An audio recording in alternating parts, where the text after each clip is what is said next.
Hey, I'm Rowan Eastwick. For most of my life, I thought the biggest thing I'd ever inherit from my family was silence. But the day my mother humiliated me at my own brother's wedding, just for standing up for my grandpa, I realized silence can be broken, and revenge can echo louder than blood. Have you ever been treated like you're disposable by the people who are supposed to protect you? What would you do if the family you loved tried to erase you, right in front of everyone? Let's go back to that vineyard in Napa, the moment the mask slipped and the real war for my family's legacy began. She slapped me in front of 150 guests. 20 minutes later, his jet landed. I arrived at the vineyard holding a handmade gift, wearing a thrifted green dress that felt more honest than anything around me. Veronica's eyes scanned me like I was a stain on her perfect event. "Decent," she said, then turned away. Vincent laughed near the olive trees, arm around Camille, while I drifted to the edges. That's when a town car pulled up. Grandpa Theo stepped out, frail in his funeral suit, eyes lighting up at the sight of me. "You're the only reason I came," he whispered. I straightened his tie. No one else acknowledged him. A staffer pointed us past the wine bar. His seat was beside two trash bins and a kitchen exhaust vent. I turned to Veronica. "Why is he sitting by the trash?" "Beggars can't be choosers," she said coldly. Fury surged. I stepped into the reception tent, tapped a fork to glass. "Why is the man who built this vineyard sitting next to trash cans?" The room froze. Veronica stormed over. "Ungrateful brat." Then crack. Her palm landed hard across my cheek. Gasps. A child asked, "Why did they hit her?" before being pulled away. "Escort her out," she barked. I left on my own, heels crunching gravel, face burning. No one stopped me. Outside, the sun dipped low. Then came the low hum of engines. A black Rolls-Royce turned the bend, flanked by two SUVs. It stopped. A chauffeur opened the door. Grandpa stepped out, tall, composed, in a tailored suit, sunglasses hiding nothing. He smiled. "Let's go remind them who actually owns this land." I picked up the green handkerchief that had fallen from my pocket and took his arm. "You sat your father next to the trash. But this land, it remembers who built it."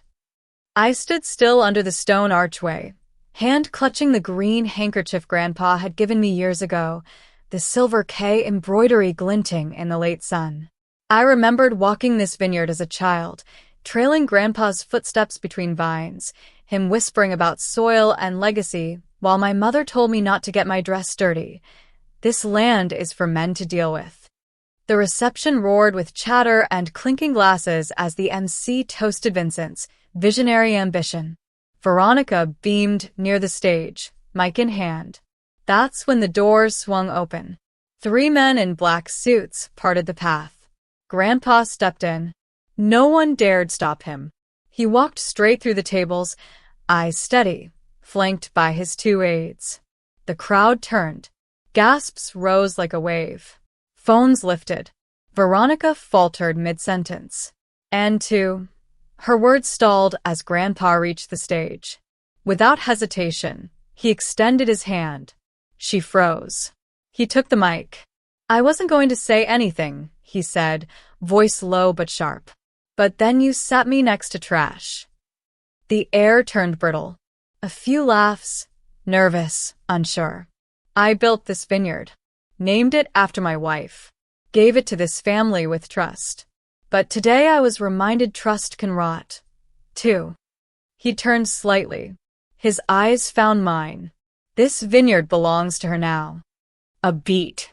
The silence cracked open. Someone near the back whispered, "Wait, she's the heir?" I didn't move. I didn't have to. My fingers clenched around the handkerchief like a battle flag. Then Grandpa reached into his inner jacket. He pulled out a thick envelope, sealed in wax. Held it high. "This is the deed. Transferred months ago. Stamped. Notarized. Legal." Vincent stepped forward, glass trembling. "That's not legal." From the corner, a voice cut in measured, firm. Actually, it is. And it's active. A lawyer I hadn't seen before rose from a nearby table. Filed with the county. This vineyard legally belongs to Rowan Eastwick. Silence again, then a few phones dropped. Murmurs. Veronica's jaw tightened. She grabbed Vincent's arm, nails digging in. If we don't fix this, she hissed, we lose everything. You faked dementia to steal a vineyard. That's not just cruel. That's criminal. The room was cold despite the late afternoon heat outside. I sat across from Grandpa and our attorney in the vineyard's old conference room. Dusty oak panels, thick curtains, a projector humming quietly in the background. The wedding was still going on down the hill, laughter echoing faintly through the closed windows. None of it mattered anymore. I remembered the winter. I brought him soup every other night. He could barely breathe, and I would sit there reading his favorite old farming journals until he drifted off. Then, silence. The phone call stopped. I thought he got better. I didn't know he was being shut out. I placed 2 documents on the table. This one, I said, is dated 3 weeks before he got sick. This, I slid the second forward, is the version they submitted after he was hospitalized. Grandpa leaned in. They told the court I wasn't fit. Had a doctor, Veronica's tennis partner, sign off. Our lawyer clicked the remote. A scanned signature flickered onto the screen. Then another, visibly different. That's not even the same pen pressure, the attorney said. Forgery, plain and simple. Veronica's mouth opened and closed like a fish. Mark sat stiff, fingers wrapped around a sweating glass. I turned to him. You didn't just erase his name. You tried to erase mine too. His eyes darted, but he said nothing. Then I nodded to the lawyer. The next slide was an audio waveform. He pressed play. Veronica's voice spilled into the room. She'll never know. She's out of the will, and that's where she belongs. Gasps. One of the assistants dropped a clipboard. Grandpa closed his eyes, jaw tight. I trusted you with my legacy, he said slowly, turning toward her. You turned it into leverage. Mark finally muttered. It wasn't supposed to go that far. Vincent, quiet until now, leaned toward Veronica and whispered, You didn't tell me it was that deep.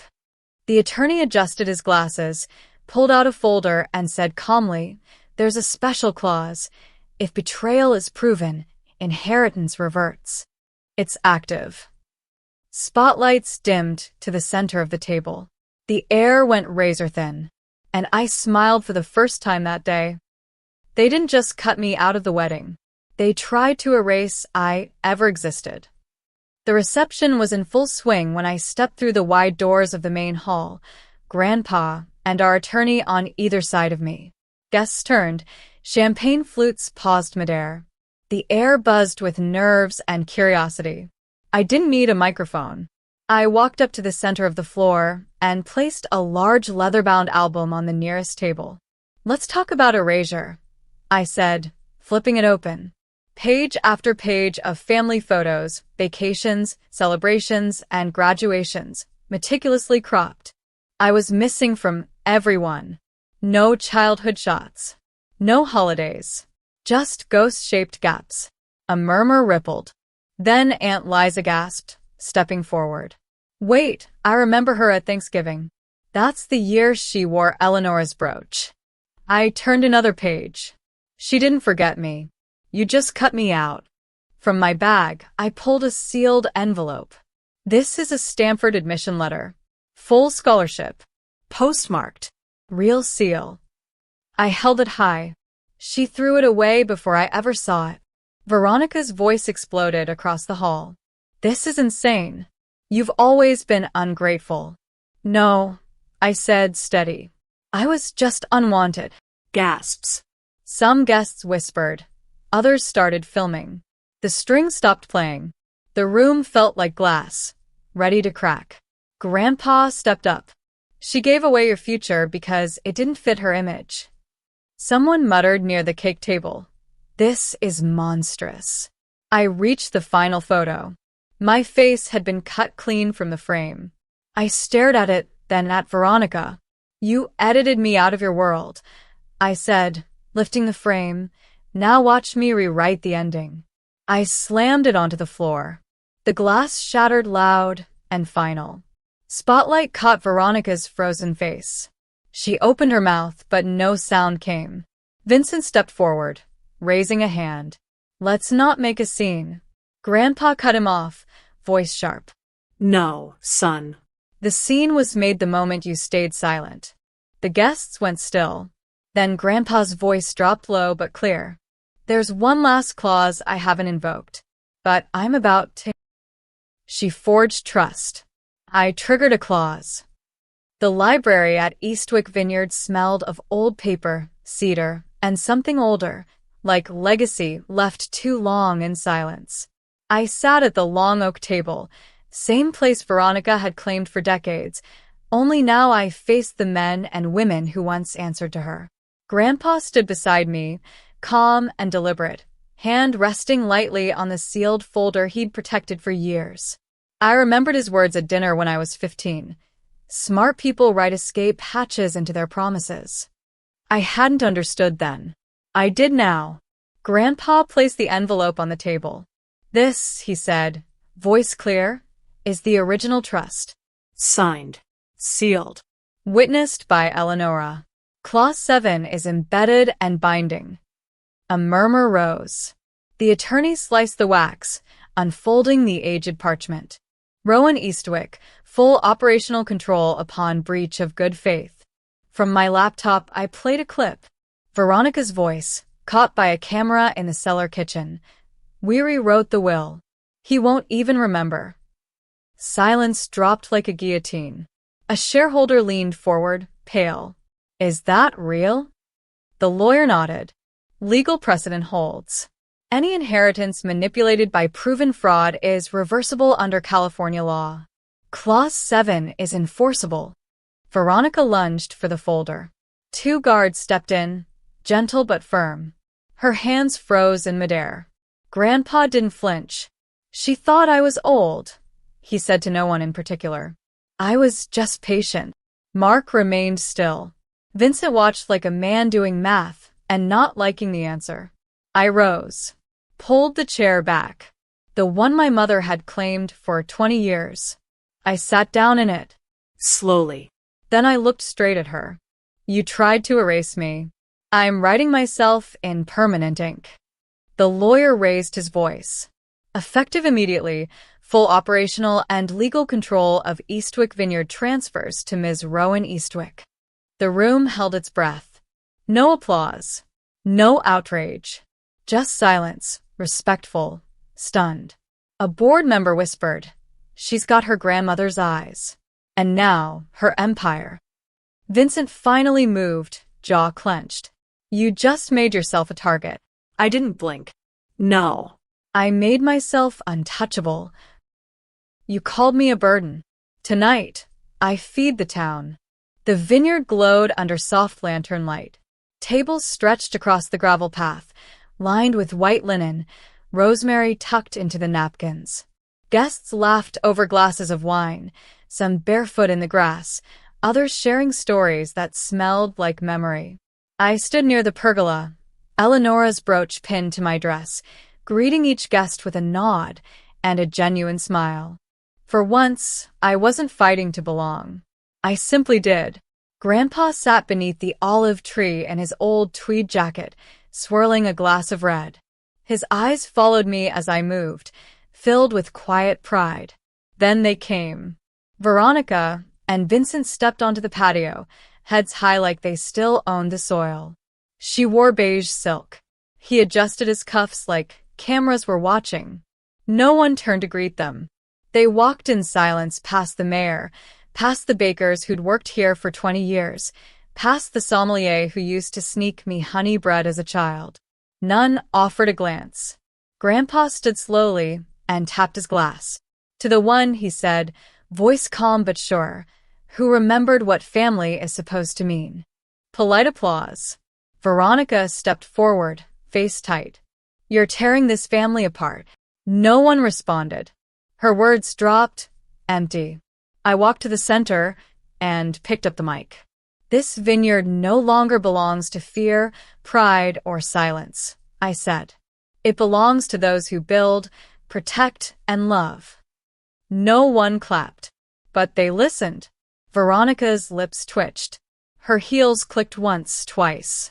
Then she turned, dress snapping behind her, and left. Vincent followed. I didn't watch them go. Later, I walked to the oldest vine, near the garden Eleonora used to tend. I crouched, brushed soil from a stone plaque, and laid down the brass sign I'd had engraved. For Eleonora, it read, and for those who bloom after being buried. Behind me, laughter bubbled. Jude stepped up beside me. You didn't just win, he whispered. You healed it. I looked to the gate where my father stood in shadow. This time I turned first and walked the other way.